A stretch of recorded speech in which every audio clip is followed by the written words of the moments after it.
السلام عليكم، رمضان كريم عليكم. طبعا اليوم النجف قدم مباراة جميلة والحمد لله والشكر حققنا الفوز، والفريق قاعد يصاعد طبعا من المباراة لمباراة.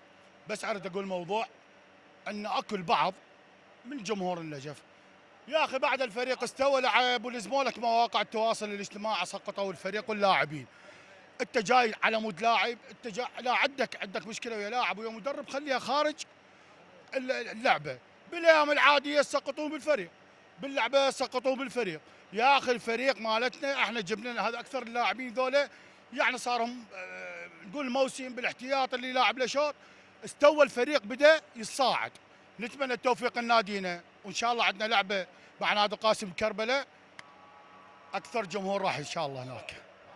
الله يحفظك كابتن. طبعا بالبدايه رمضان كريم عليكم وان شاء الله الايام القادمه افضل. طبعا اليوم فريق النفط يمتلك لاعبين محترفين جيدين، صاعد بطولة الكاس دور الثمانية على فريق ما يستهان به. اليوم النجف قدم اللي عليه واخذنا 3 نقاط، وان شاء الله القادم افضل. بس ساندوا الفريق، احنا بعدنا بالبداية مال تسقيط وهاي مريت. تحياتي حبيبي كابتن علي، شلونك؟ شو اخبارك؟ شكرا على جهودكم المبذولة وتغطية اغلب المباريات، وهذا جهد ينحسب لكم وانتم سباقين بكل عمل. بالنسبة للفريق شويه راد له صبر، الفريق بدا يصاعد، تدري تشكيل جديد يعتبر، اغلب اللاعبين يعني اكو لاعبين ما منسجمين بالاضافه للاصابات. شويه نتمنى بس الصبر، احنا مو دفاع، لا ادافع المدرب ولا ادافع اللاعب. اذا اكو شخص عنده عداء شخص ويلعب خليه يحكي وياه باسمه، لا يجي باسم الجمهور ويقعد بمدرج وتصير اساءه تنحسب على مدرج كامل، وهذا تعب وتعرف معاناه وتعرف عملنا.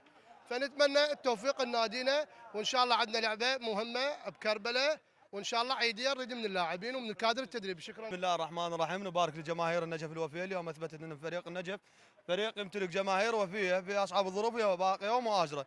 اليوم فريقنا الاختبار الحقيقي لفريقنا مباراه اليوم، لان مع احترامات الفريق الجوراء فريق متواضع هذا الموسم، ما عنده اسماء اللي احنا كنا نحاسب لها وبالنا.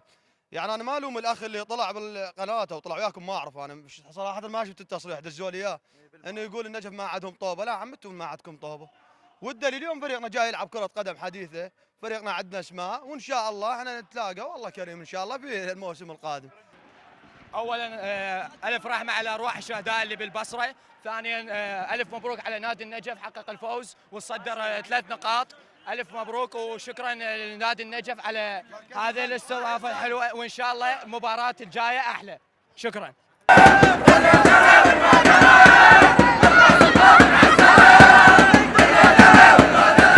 ألف مبروك النادي النجف، ألف مبروك الجماهير النجف، وإن شاء الله القادم أفضل. وشكرا لقناتكم وشكرا لكم على التغطية على كل شيء.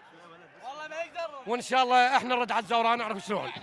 زين والنجف هذا، وإن شاء الله القاسم طابق على الصلاة. أول شيء بسم الله الرحمن الرحيم، ألف مبروك النادي النجف وألف مبروك لهاي الجماهير الطيبة اللي جت من كل الأحياء، وإن شاء الله القادم أفضل. وألف مبروك لعبد الغني شهد. السلام عليكم. رؤساء روابط الزوراء، الاسم المراهقين ملاتكم، ما تغلط عن النجف لا، اخبر ما عندك النجف. عبد الله والشكر، فوز مهم 3 نقاط.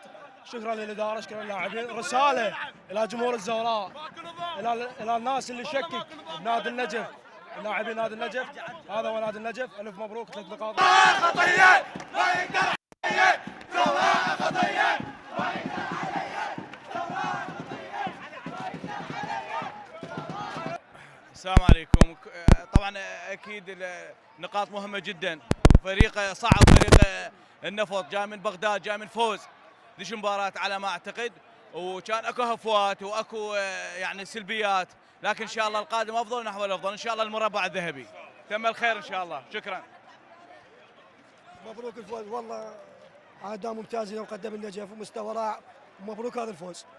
والله اليوم الفريق زين، خوش لعب، بس اريد هذا الكلام اللي راح اسولفه طلع رحم الله والديه.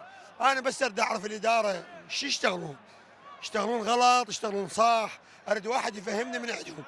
يعني هذا الاسود هذا رقم 80 بربك هذا نجيبه، يعني جبناه هذا بلاش لو بفلوس. مو جاي ليش اعطينا حسين طالب الكربله ذاك الموسم موسم كامل نلعب به، هو مهاجم لاعب يخبر، لاعب شاب، نجيب هذا مكانه ليش؟ ليش؟ زين 3 لاعبين، احنا 3 لاعبين جبنا 3 لاعبين ب 50 مليون، يعني 50 مليون ما يفكرون بيهن، يزودوهن بعد 50، يسوون الملعب النجف يخبون ب 100 مليون الارضيه مالت الكرخ، احسن ارضيه، والف مبروك.